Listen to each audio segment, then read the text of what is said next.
yo vi tenía que ver con este tema de cómo distinguir entre lo que es el cambio sistémico y el cambio de mentalidad. Y yo creo que es un tema muy importante, tan importante de hecho que justo como el tema de cómo cambiamos mentalidades para luego poder cambiar sistemas es tan importante y resulta ser un tema más difícil de manejar porque es un tema muy profundo. Estamos en el Globalizer ahora, justo en el proceso de crear un módulo todo dedicado a este tema para ayudar, para acompañar a los emprendedores que encuentran que eso necesitan para lograr su cambio sistémico. Así que es un tema muy grueso, hay mucha información, pero lo que sí queremos que quedara clara es que hay un juego entre lo que es el cambio sistémico y el cambio de mentalidad. Y la diferencia es que un cambio sistémico es algo concreto que se puede ver, un cambio de una ley, un nuevo rol que empieza en la sociedad, una manera diferente de hacer las cosas que también se pone, etcétera, unas nuevas estructuras que pueden existir, un nuevo mercado que existe. Mientras debajo de esto, muchas veces para lograr este cambio sistémico hay que cambiar mentalidades. Y yo empecé a pensar un ejemplo de América Latina que podría servir en ese sentido y pensé en un caso que creo que lo tocamos muy ligeramente, quizás simplemente en la parte que es el quiz del curso, pero el caso de Albina Ruiz aquí en el Perú.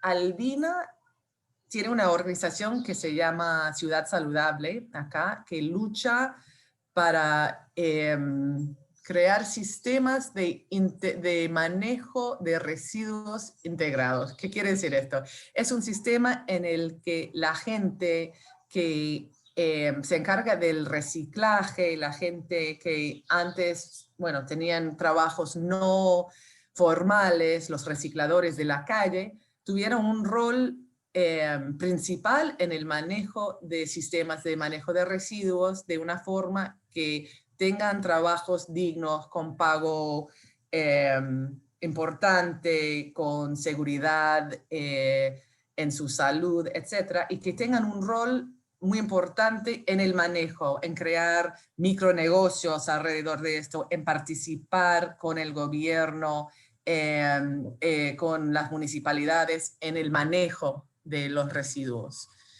Para lograr esto, ella realmente ha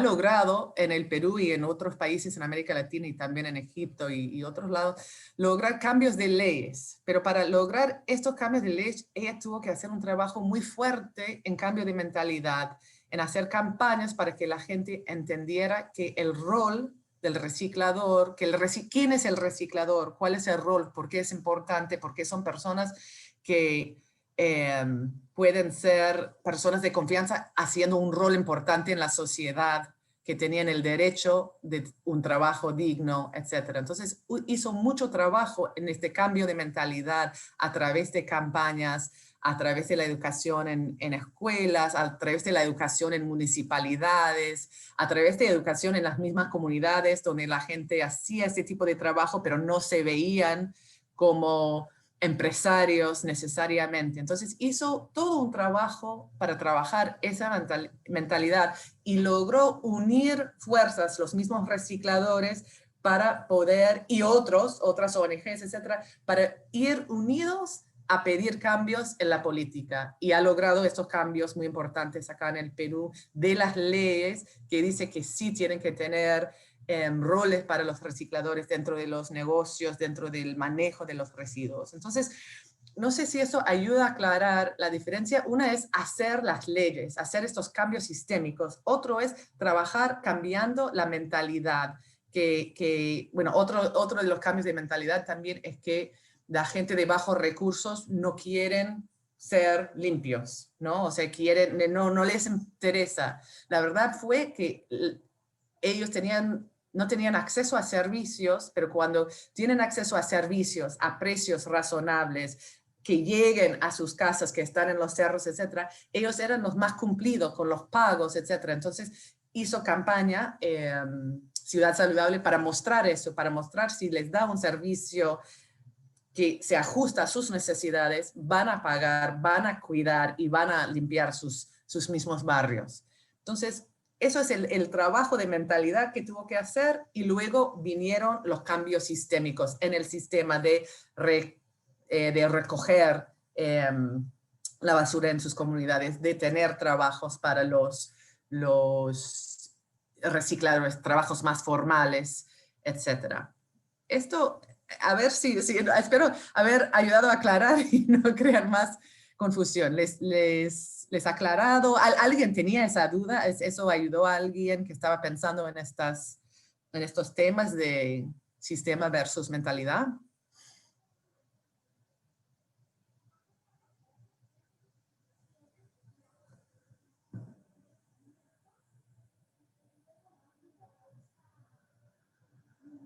No sé si están congelados o si no.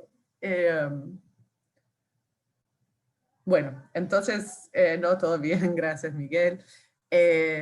Bueno, no sé, otro tema que no tocamos mucho, pero tiene mucho que ver y que es muy interesante, es un tema, María, que tú me mencionaste que podría ser de ayuda de los endgames. Sí, Y te dejo para explicar incluso en español cómo dirías endgames. sí, a ver cómo. Pues es un tema que yo creo que hablamos, que suele salir de manera recurrente con nuestros emprendedores, ¿no? Cuando empiezan a pensar en las causas raíz y en los sistemas que tienen que cambiar y todo suena como muy grande y de alguna manera dicen, pero ¿cómo alguien, una organización tan pequeña puede intentar conseguir algo tan grande, ¿no? Y lo que nos damos cuenta que les ayuda es a reflexionar cuál es su endgame, no, o sea, cuál es esa jugada o esa aspiración final que tienen, ¿no? Porque, y ahora les voy a explicar cuáles podrían ser las diferentes aspiraciones, porque la estrategia que lleven a cabo va a depender dependiendo de qué aspiración tengan. Y voy un poquito a explicar y luego vuelvo a este tema, ¿no? O sea, y les vamos a mandar un artículo, desgraciadamente solo está en inglés, pero lo pondremos en la plataforma por si quieren profundizar sobre esto. Pero básicamente los autores hablan de 6 aspiraciones posibles que una organización puede tener para o sea, un poco como al final de sus días, de alguna manera. Si ustedes dijesen, no, yo la verdad es que mi papel aquí es el siguiente. Mi papel como organización es poner mi modelo a disposición de cualquiera que lo quiera usar. Y voy a utilizar ejemplos de fellows de Ashoka que creo que les pueden ayudar, ¿no? En este caso, yo no sé si utilizamos el ejemplo de Kaboom. Creo que sí utilizamos el ejemplo de Kaboom el otro día, ¿no? ¿Se acuerdan de este emprendedor social estadounidense que quería cambiar la manera en la que los parques infantiles se convertían en seguros y que de repente se dio cuenta que llevaba 10, 15 años trabajando en esto y había conseguido 400 parques y había muchísimos más en Estados Unidos y dijo, en mi vida no voy a conseguir convertir todos los parques de Estados Unidos y de fuera del mundo, entonces tengo que cambiar mi estrategia. Y cambiar mi estrategia, estuve trabajando con distintas personas y lo que realmente vio es que su papel no era tanto seguir construyendo o seguir cambiando los parques infantiles, sino transferir esa metodología a cualquiera que quisiera hacer un parque seguro, un parque infantil seguro, ¿no? Entonces, su rol cambió automáticamente porque pasó de ser consigo los fondos, consigo quién me lo va a hacer, voy y lo hago, tengo un equipo que está dividido por todas las regiones de Estados Unidos para mirar cómo lo puedo hacer, y pasó a ser un rol más de aquí está mi metodología, aquí está ¿no? Una web donde pueden tener todos los recursos necesarios en el know-how más bien, y pasó a ser un rol más evangelizador de por qué es importante jugar y por qué es importante que los niños se sientan seguros al jugar, ¿no? Entonces, el rol de esa organización ha cambiado. Ya no está haciendo lo que hablamos con el servicio directo de construir parques infantiles seguros o renovarlos, sino está haciendo lo que llamamos open source, abrir sus metodologías para que cualquiera lo pueda hacer. Si se fijan, la aspiración es muy diferente. Yo quiero hacer todos estos parques o yo quiero evangelizar y que esto se sepa. La aspiración es muy diferente y mi estrategia que voy a seguir va a ser muy diferente. Les doy otro ejemplo. Tenemos un emprendedor que tengo en mente, que es Kabir en la India, que su aspiración o su sueño es conseguir que las escuelas se conviertan en zonas, en inspiradores de creatividad, ¿no? En catalizadores de creatividad. Y dice, las escuelas, tal y como están construidas, a lo mejor no son muy facilitadoras de esa creatividad, pero si cambiamos unos ciertos elementos de la escuela, como puede ser cómo utilizamos los patios, cómo utilizamos las puertas, ¿no? Tengo una visión de las puertas se convierten de repente en un cartabón donde tú puedes ver e imaginar. Bueno, él ha hecho una transformación de la escuela como espacio físico en un catalizador de creatividad. Y de nuevo volví a pensar lo mismo. ¿Qué hago? ¿Voy escuela tras escuela convenciendo a los directores de las escuelas? ¿O mi rol es más bien demostrar al gobierno que cuando esto se hace así, se consigue ese catalizador de creatividad y luego dejarle al gobierno que lo haga? Y cuando decimos dejarle al gobierno de que lo haga es realmente influir en política pública. Entonces, su visión fue muy claramente, desde el principio, muy al principio de su organización y de su estrategia, vio que si quería tener un alto impacto, no iba a ser a través de impacto directo, iba a ser a través del cambio en leyes. Y de hecho ha conseguido que ahora mismo en casi todos los estados de la India, cuando se construye una nueva escuela pública de pequeños, hay una cierta edad, se tengan en cuenta estos elementos arquitectónicos, estos elementos de diseño. Y también aquellas que se están refurbishing, las que se están cambiando, mejorando, que también incluya esto. Entonces, es muy importante a ustedes como organización saber y decidir qué rol quieren jugar en ese cambio sistémico. Lo que van a querer hacer es diseñar, probar unas metodologías para que luego otros las sigan. Va a ser diseñar y probar unas metodologías para que el gobierno las asuma y las escale. Hay otros emprendedores, por ejemplo, que también ven esta idea de quitar el riesgo. Muchos emprendedores sociales piensan que la manera de escalar es que el mercado asuma, ¿no?, la escala, porque es una cosa que puede seguir las reglas del mercado, pero que como tal se necesita que la gente vea que no hay tanto riesgo. Y por ejemplo, me viene a la cabeza uno de los emprendedores con el que trabajé hace unos años, que era Dumisani en África.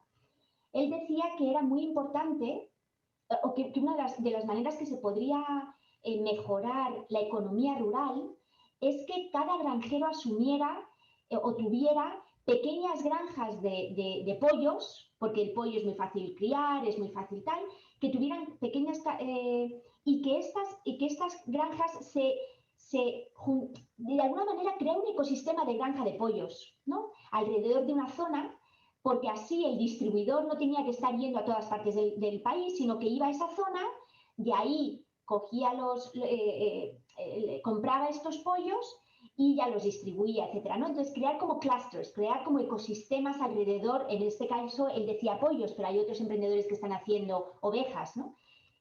Y de alguna manera, para él, una de las grandes cosas que había que demostrar a los grandes distribuidores es que haciendo de esta forma, con pequeñas granjas, ¿no?, dando cabida, dando salida a los pollos de esas pequeñas granjas, iban a conseguir lo que necesitaban para las grandes superficies y que no tenía tanto riesgo. Entonces, su papel era demostrar en 2 o 3 zonas del país que estos clústeres funcionaban y que los grandes distribuidores podían realmente confiar en estos pequeños productores sin mayores riesgos, ¿no? Entonces, el rol de Dumisani lo tenía muy claro. Dice, yo no quiero ser ni granjero de pollos, ni quiero crear el gran emporio de pollos. Lo que quiero es demostrarle a las grandes superficies, a los grandes distribuidores, que pueden confiar en los pequeños productores. ¿Vale? Entonces, esto, y les mandaremos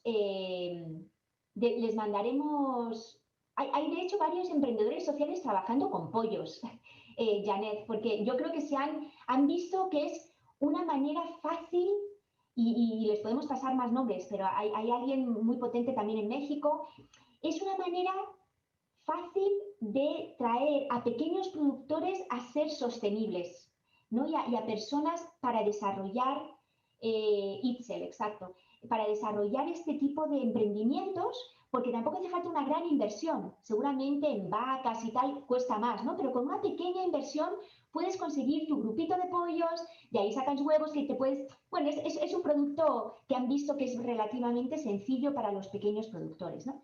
Entonces, todos estos son ejemplos y de nuevo les mandaremos porque a mí me abrió mucho los ojos, porque creo que como organización tenemos que pensar hacia qué aspiramos. ¿Aspiramos a influir gobierno? Y como tal, si eso es lo que aspiramos, nuestra estrategia tiene que estar pensada como tal. ¿Qué es lo que a un gobierno le funciona? ¿Qué tipo de datos tengo que conseguir? ¿Qué tipo de alianzas tengo que ir creando? ¿Qué estado? A lo mejor, ¿no? Voy a enfocar mi esfuerzo en un estado, porque muchas veces lo que ocurre es que cuando un estado empieza a funcionar, de repente ¿no? burócratas de otro estado, los líderes de otro estado empiezan a ver, oye, ¿cómo se hace esto? Yo quiero. El mismo líder del estado que está funcionando se dedica ¿no? a diseminar las buenas noticias que está ocurriendo. Entonces la estrategia va a ser diferente si esa es la aspiración o si la aspiración es, no, yo lo que quiero es open source y que cualquiera que le interese esta metodología que la tome, ¿no? Van a ser estrategias y decisiones que van a afectar mucho a la organización, y que es muy importante que las empecemos a tener claro cuanto antes, la verdad, porque van a influir e informar la estrategia que voy a llevar a cabo para el cambio sistémico que quiero conseguir. Creo que es sumamente importante este punto y está ahí en los 3 módulos que van a ver, porque es muy importante y es difícil esto, porque implica pensar cómo esta idea sigue viva, o sea, la idea viva sin que yo esté. O sea, es el endgame.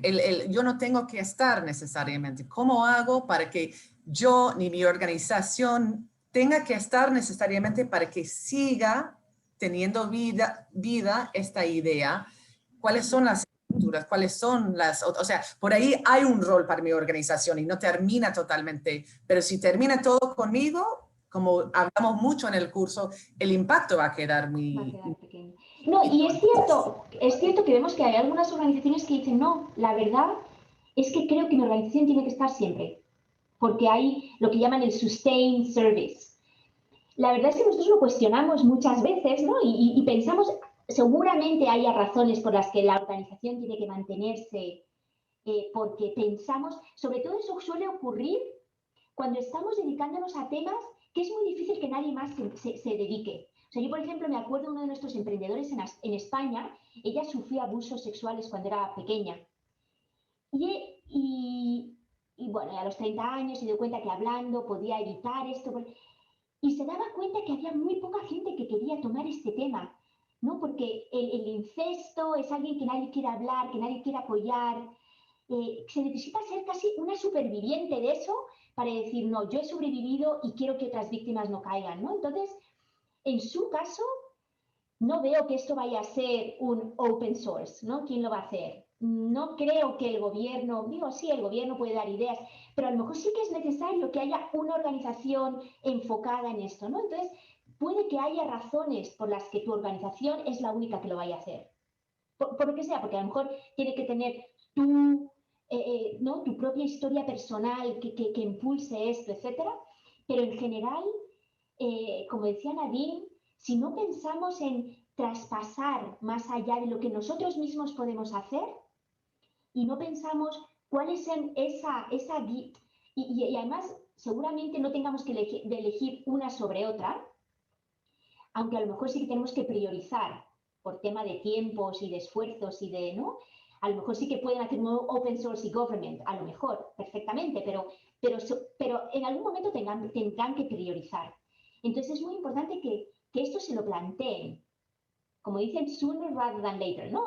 Cuanto antes mejor. Cuanto antes plantéense hacia dónde, cómo se visualizan ustedes. Y puede ser porque ustedes como líderes sean de esa manera, ¿no? Que están cómodos trabajando con gobierno y a lo mejor por eso escogen esa vía, o porque el tema en el que están viendo ven que hay mucho interés por parte de otras organizaciones, entonces a lo mejor harían lo que llamamos o bien replication, ¿no? Cómo replico mi modelo a través de otras organizaciones o cómo lo subo directamente y lo hago open source, ¿no? Entonces, bueno, les dejaremos el artículo, pero creo que esto es bien importante, que lo hagan a la vez que están pensando en esto de cómo hago el cambio sistémico. No sé si tienen alguna pregunta. Por supuesto, otro posible endgame es desaparecer, es decir, no, yo ya hice lo que vine aquí a hacer. Y tengo en mente, por ejemplo, a nuestro emprendedor Jerry White. Jerry trabajó mucho con con Prince Diana para intentar eliminar las minas antipersona. Y su manera de hacerlo fue crear una coalición de organizaciones locales que trabajaban sobre este tema. Y de repente se dio cuenta que ya había creado esa coalición que las organizaciones locales eran súper potentes y que no les necesitaban. Y decidió cerrar su organización, porque ya pensó que su trabajo, que era traer este tema a la agenda pública, que lo hizo con Princess Diana, ¿no? Con la princesa Diana, y formar organizaciones locales que trabajaran sobre este tema, ya estaba hecho. Y él ya no necesitaba seguir empujando esto, ¿no? Entonces, esa puede ser un bonito endgame también, ¿no? Si lo piensan.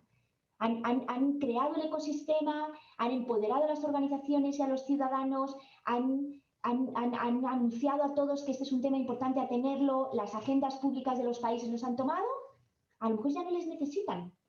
Y qué bueno poderse dedicar a lo siguiente. Así que, nada, bueno, nos parecía importante que a mí por lo menos fue muy revelador cuando empecé a pensar en estos temas y a los emprendedores con los que les apoyamos, yo creo que también les ha servido y les ha dado un poquito de respiro, ¿no? Bueno, estoy Justo aquí, iba a pero decir eso. Justo iba a decir que saber que no todo depende de uno y poder planificar para este final, esta salida, por eso se llama endgame, también da un poco de alivio a los emprendedores. Bueno, veo que nadie está, no tenemos pregunta acá. Tengo dos. Ah, sí, Matías, yay, dale. Sí, hola, hola, ¿cómo hola. están? Aquí Matías desde Chile, un gran saludo. Muy buena la aclaración y lo que están tocando, creo que es algo sumamente importante y uno como en ese sentido como líder, hacer una pregunta en esos cambios, ese cambio sistémico, el cambio cultural también, que esa mezcla o esa diferencia que una lleva a la otra, claramente, que fue una aclaración para mí que fue muy, muy bueno. Justo nosotros de alguna manera estamos tratando de hacer eso. ¿Cómo podemos inspirar? Porque claro, hacer un cambio cultural o cambio sistémico no es de la noche a la mañana, ¿no? Son en mucho tiempo y uno está dispuesto, uno como emprendedor social está dispuesto como cuando asume esa responsabilidad y dice, ok, voy por ello. Sabemos que va a tomar muchos años incluso, pueden ser años o décadas también. ¿Cómo nosotros podemos transmitir ese impulso al equipo de trabajo, en donde estemos todos bien alineados y busquemos todo y tengan esa paciencia, porque en esto, ya en el emprender ya hay que tener mucha paciencia, mucha resiliencia y hay que darle duro y como social creo que es aún más, mucho más complejo. Entonces, nosotros estamos en búsqueda de y nos propusimos, de hecho, hacer ese cambio cultural. Yo trabajo en temas de salud, todo lo que es salud, buscar de alguna manera hacer alguna salud sustentable, por llamarlo de alguna forma, o también ser una plataforma de una salud sin frontera y que todos tengamos este acceso. Ya vimos un poco que con la pandemia la salud tradicional, de alguna forma, colapsó. Vimos que con la pandemia ningún sistema sanitario no se salvó y todos colapsaron en el mundo. Entonces creo que sí soy partidario de que hay que hacer un cambio en el sistema de salud. Creo que va a ser muy complejo, difícil, pero sí tenemos que partir desde la cultura de las personas con el tema del bienestar. Pero ¿cómo logro al equipo decirle, motivarlo y que no se me vayan nunca, que tengan este entusiasmo, digamos, y esta lucha por hacer este cambio? Creo que eso, si nos pueden ahí aconsejar un poco, porque es complejo en ese sentido. Sí. Sí, y es muy importante y es muy difícil. O sea, es una buena pregunta por lo complejo que es. Yo creo que usando ejemplos, haciendo que el equipo vea un poco estos videos y otros casos y entender que cambios grandes como el que estás conversando siempre han tenido este trabajo de fondo de mentalidad, a veces coordinadas para que pudieran lograr en menos tiempo estos cambios, a menos organizados, entonces en más largo tiempo, pero efectivamente para hacer este tipo de cambio se necesita esto, se necesita la presión de las comunidades para cambiar los gobiernos, etc. Y para eso tenemos que planificar y organizar. Podemos seguir, yo creo que una cuestión es cómo hacemos para mantenerlos motivados con cosas concretas para que no los perdamos en el largo plazo que necesitamos para crear esta mentalidad. Y yo creo que siempre trabajar en lo concreto nos beneficia, hacer lo que estamos haciendo y que esto sirva como un ejemplo, como un laboratorio donde estamos generando de ahí el material, la evidencia para el cambio que necesitamos. Entonces esto mantiene a la gente enfocada, hacemos el trabajo concreto, pero no podemos dejar este trabajo ahí nomás, siempre tenemos que pensar cómo procesamos esta información, cómo lo distribuimos, cómo compartimos y cómo logramos lo que estamos aprendiendo mientras estamos desarrollando el módulo de cambio cultural. Es lo importante de trabajar con muchas comunidades, de tener muchas voces y en el sistema de salud hay muchas organizaciones, cómo unir las organizaciones bajo esa visión, o sea, no lo que ustedes hacen como organización, pero esta visión de una salud más holística, etcétera, para que vayan uniendo esos esfuerzos para cambiar la cultura, ¿no? Y esto funcionó, por ejemplo, o sea, un ejemplo en Estados Unidos fue lo del tabaco y el antifumar. Fue un trabajo, había muchas organizaciones trabajando con el cáncer, trabajando con corazón, trabajando con niños, no sé, diferentes tipos, pero se reconocieron, si nosotros vamos a cambiar las leyes, la forma de hacer las cosas y realmente que la gente empiece a dejar de fumar, vamos a tener que unir esos esfuerzos con mensajes unidos y con mensajes, con mucha cuestión de cambio de cultura. Y fue largo, y fue mucha coordinación entre diferentes grupos locales. Si no hubieran hecho a nivel local, unir estos esfuerzos, probablemente no lo habrían logrado. Hay un libro que voy a poner también acá en el chat y que lo ponemos también en la plataforma para que vean después, que habla mucho de esos casos emblemáticos de cambio de cultura para luego cambiar sistemas. Pero casi todos los casos tienen que ver con unir esfuerzos locales mientras hacían el otro trabajo concreto. O sea, yo creo que tienes que jugar con esta combinación del trabajo concreto, de ánimo, etcétera, pero difundir bien lo que están haciendo para ir convenciendo a otros y unir los esfuerzos con otros grupos haciendo un trabajo parecido. Pero sí, no es... yo lo que El haría... reconocer que es largo, solo decir que Sí. reconocer que es largo plazo es importante, que estamos en esto y para que todos entiendan que no vamos a solucionarlo en este momento. María. Sí, no, perdón. Eso en cuanto a la organización del ecosistema, ¿no? Para aunar esfuerzos hacia una meta común.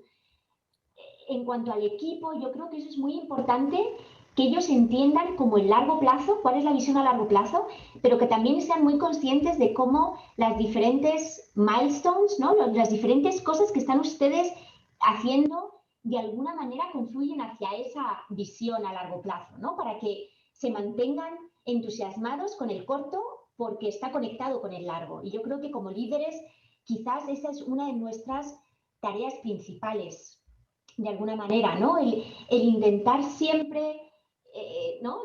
Decir, nosotros vamos hacia allá, pero estas son las etapas que vamos a ir haciendo y cómo todo más o menos se relaciona unos con otros, unos contra, o sea, con una milestone con otra milestone con otra milestone, ¿no? Entonces, para eso es muy importante, yo creo, yo no sé, ¿en el curso hacen el Milestone Journey? Sí, ¿no? Ok, pues en uno de los módulos hablan un poco de esto, de este es el cambio sistémico, cuáles son las principales cosas que tengo que hacer. Entonces, el equipo de alguna manera está enfocado en estas cosas, pero tiene la visión a largo también muy, muy presente, ¿no? Y yo creo que eso es importante para... Porque muchas veces la visión a largo necesita que nosotros empecemos a pensar en eso ahora mismo, que puede ser recabando datos, ¿no? Por eso es importante saber cuál es su visión a largo plazo y cuál es el cambio, el endgame, porque dependiendo del endgame, a quién se lo van a dar, van a necesitar unas cosas u otras. Si su endgame va a ser replicar por otras organizaciones, va a ser importante que empiecen a pensar qué puede necesitar la otra organización para replicar lo mío. Pues a lo mejor necesito buscar fondos de réplica. Si en lugar de eso va a ser una open source, necesito ir pensando cómo sistematizar muy bien todo y que esté muy clarito porque lo tengo que poner en una plataforma, ¿no? Entonces, teniendo eso ya presente y teniendo los milestones, yo creo que le va a ayudar, ¿no? A mantener al equipo emocionado con el proceso.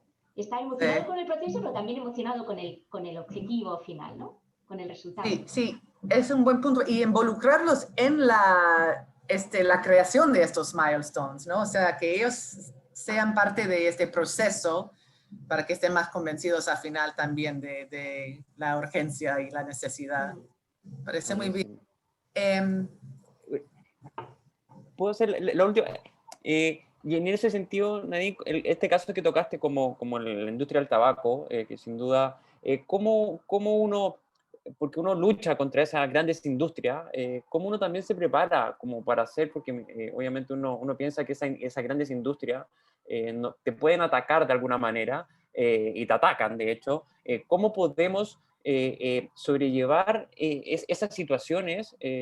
Porque creo que uno está dispuesto a que te ataquen, pero cómo también cuidamos al equipo, cómo cuidamos eso, y cómo se maneja eso, y para que tampoco esas industrias te maten y te eliminen, digamos, y te saquen del juego, que es lo que uno no quiere. Entonces, ¿cómo también podemos abordar esas situaciones?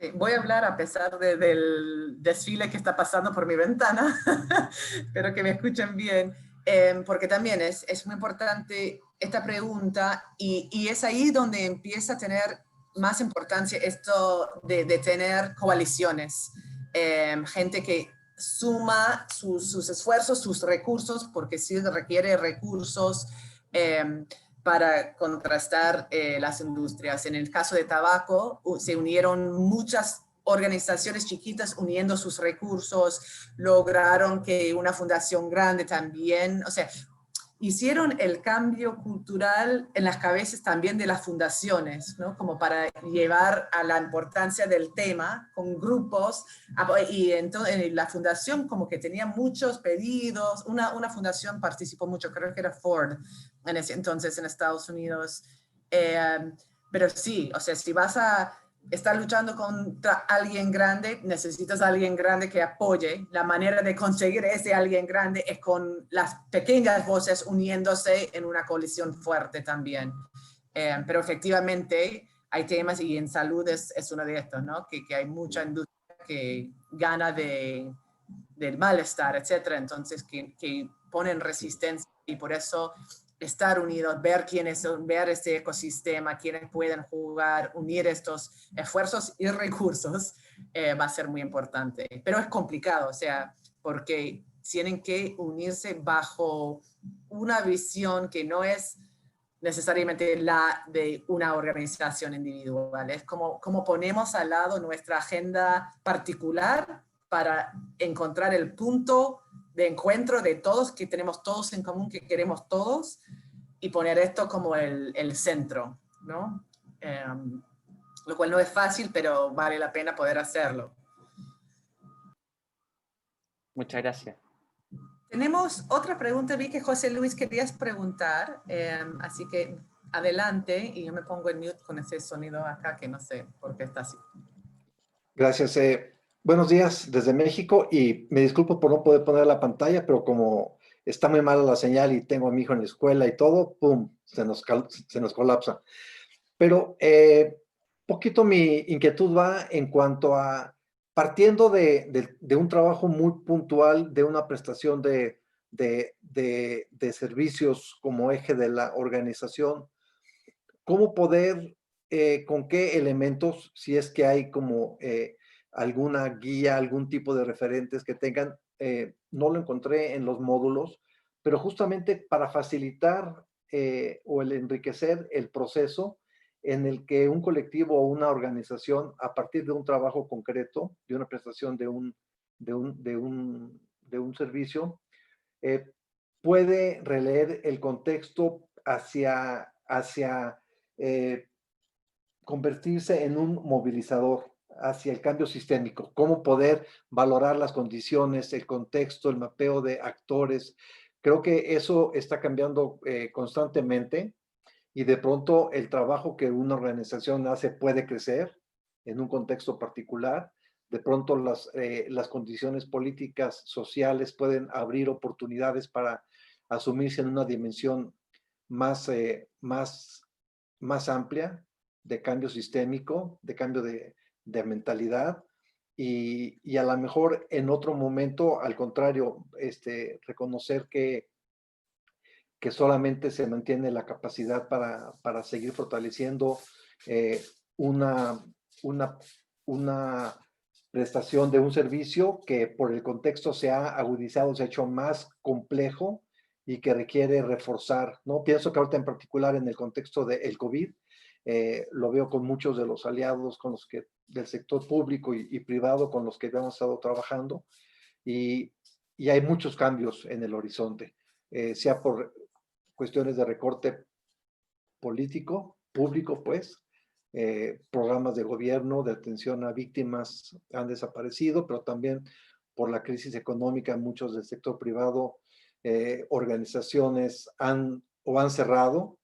Y entonces, ¿cómo facilitar, si es que hay ahí algún tipo de herramientas que ustedes tengan para facilitar esa lectura al interior de las organizaciones, para ver las condiciones desde las cuales se puede actuar en los diferentes niveles de impacto, como hacia digamos, una prestación muy puntual de un servicio, o más bien ya hacia un papel más activo de catalizador, de movilizador, de cambio de mentalidad y de incidencia, etcétera. Gracias.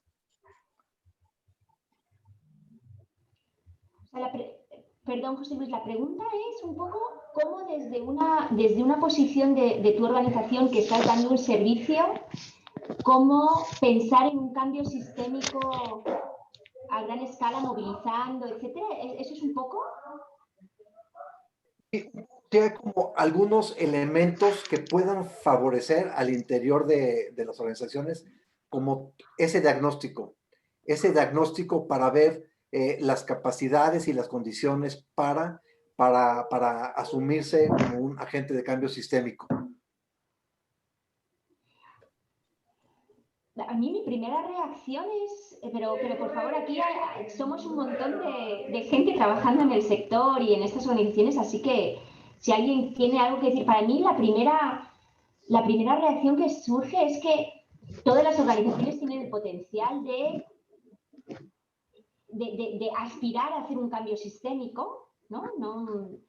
Y entonces, cuando preguntas cuáles son las capacidades necesarias, o sea, yo creo que primero la intención es muy importante, ¿no? Si seguimos en nuestra rutina de dar un servicio y ya está.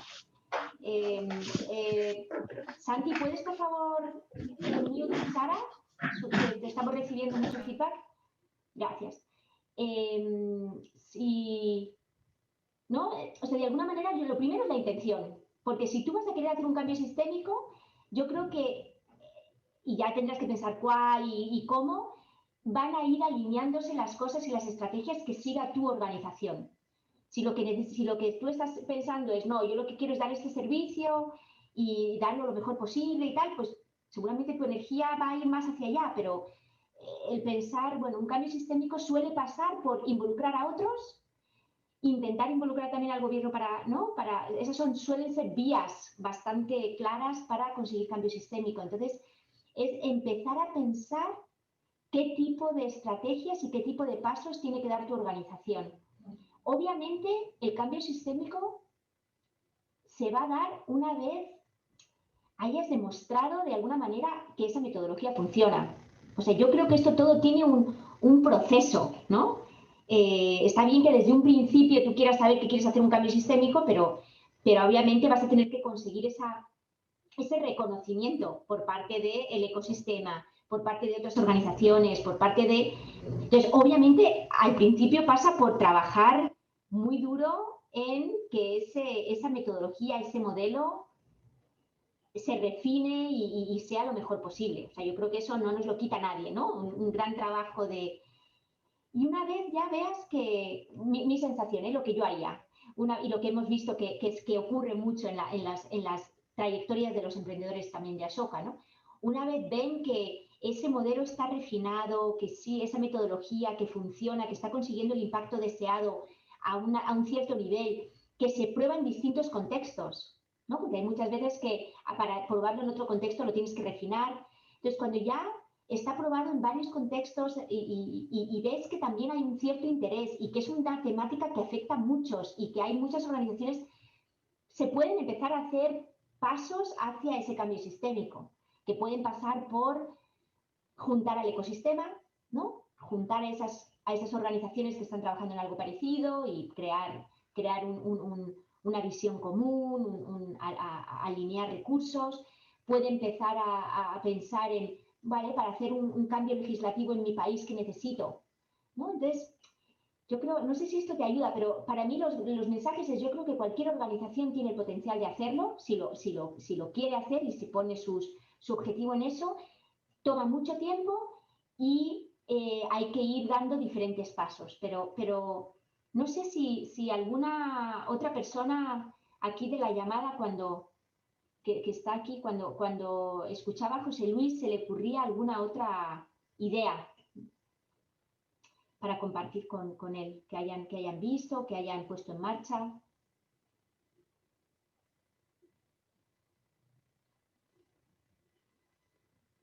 ¿Alguien tiene alguna idea? No sé, José Luis, si te ha ayudado esto. No sé si entendimos bien tu pregunta, pero esto es un poco lo que salía. Es así, digo, parto del hecho de que obviamente siempre queremos, aspiramos a transformar las condiciones, siempre está esa inquietud y es por eso que nos movilizamos, pero sin embargo, en cuanto al perfil desde el cual lo hacemos desde organización, en ocasiones es muy modesto, obviamente siempre hay la disposición de trabajar en red, en alianza con otros, pero de ahí, digamos, como a dar todo ese salto ya más amplio como catalizador. Un poquito de los ejemplos que vimos en los módulos de este tema de defensa en Estados Unidos, de la defensa participativa, por ejemplo, ¿no? Ya para valorar la capacidad que se tenga en cuanto me llamó la atención que ellos se manejaban en esos 3 niveles. Tenían un nivel muy puntual que seguían operando, su organización, luego otro nivel de alianzas muy puntuales y otro tipo ya más bien de diseminar su metodología. Entonces, ahí es donde ahorita, quizás porque el contexto nos está empujando a asumir perfiles que a mí me llaman la atención, en nuestro caso, pues de una organización pequeña, en principio, pero que por el contexto de desplazamiento forzado en México, se ve un poco presionada por las agencias con las que colaboramos, como a crecer, y es donde se me ha hecho muy, muy valioso de entrada esta reflexión y esta llamada de atención de Ashoka, de decir, a ver, lo que se busca fortalecer y desarrollar es el impacto, no la organización. Entonces, de pronto son como demasiadas cosas que se plantean al interior de organizaciones y donde hay que seguir mejorando lo que es la atención humanitaria en contextos muy complejos como es ahora, el tema de COVID y todas las crisis, pero además, si bien se trabaja en redes, pero teniendo en el horizonte toda esta dimensión bajo la cual se puede plantear a un cambio sistémico y en un contexto donde el cambio sistémico, a diferencia de otros momentos históricos, bueno, al menos en mi caso y desde mi percepción, se hace como más difícil, ¿no? Después de varios, pues de varias frustraciones sociales, políticas, con los diferentes gobiernos en turno, ¿no? Entonces, para mí, bueno, sí me dan me ha dado muchas pistas y me queda claro que tengo que estar releyendo y revisando las lecturas y los materiales conforme también el contexto va cambiando. Y sí, con esto que menciona María, sí me da bastantes aportes y complementarios con las lecturas. Super. Gracias. Gracias a ti. Gracias, José Luis. Veo también que hay un comentario de Olivia para ti que puedes tomar en cuenta. Y veo que tenemos 5 minutos y tengo algunos anuncios administrativos que quería compartir. Entonces, y vi que había una pregunta más que no voy a poder atender ahora, pero si la dejan en la plataforma vamos a tratar de contestar.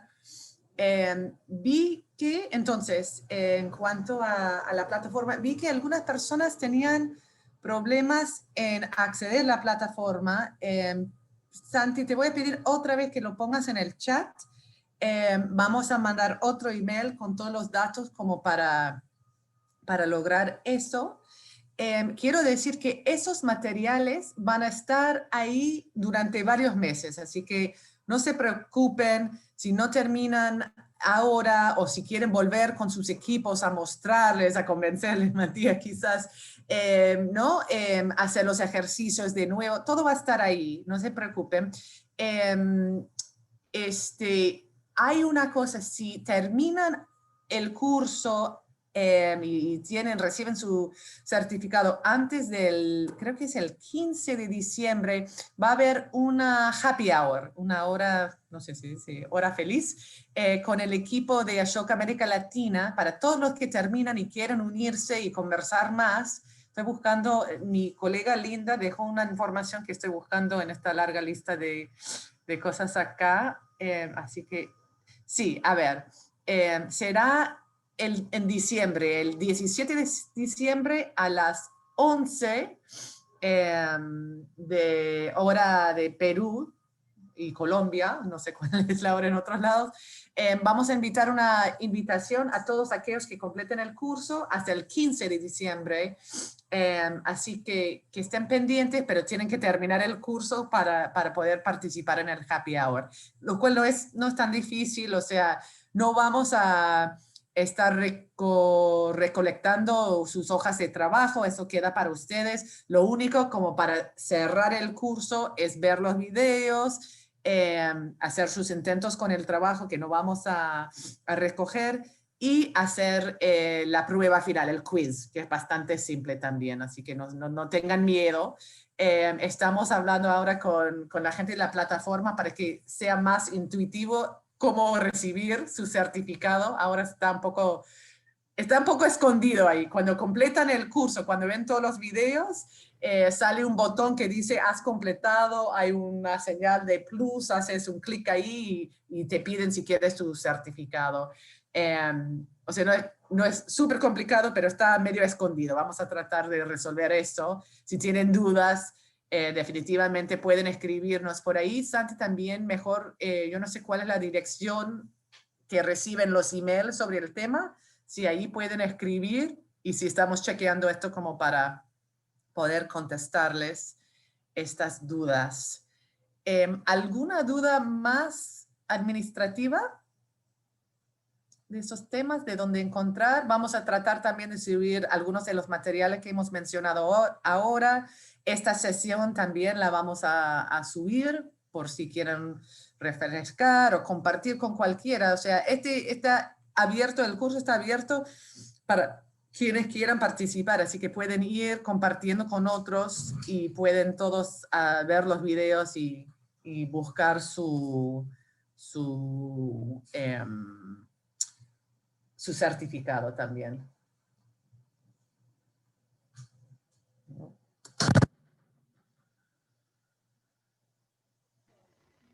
Ok, Ya. Sí. yo me tengo que despedir para ir, pero les quería dar las gracias por participar.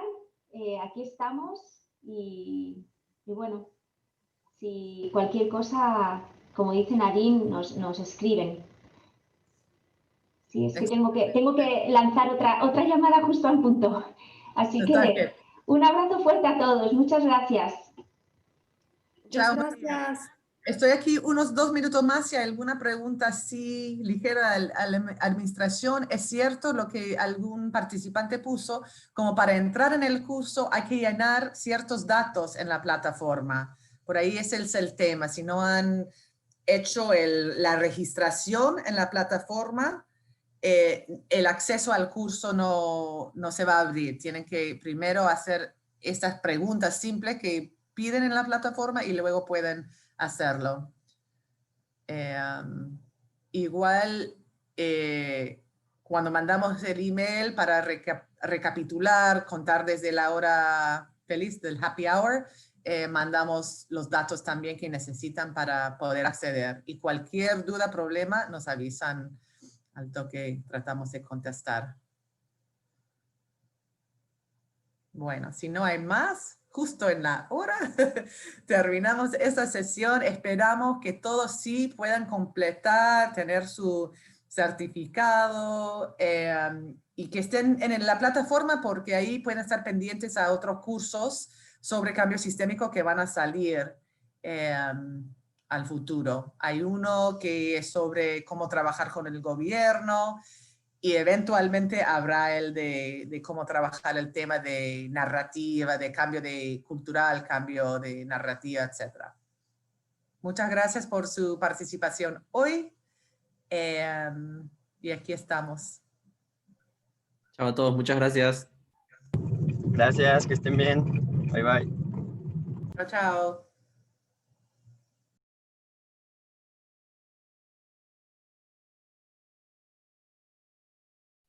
Gracias, lindo día. Igualmente.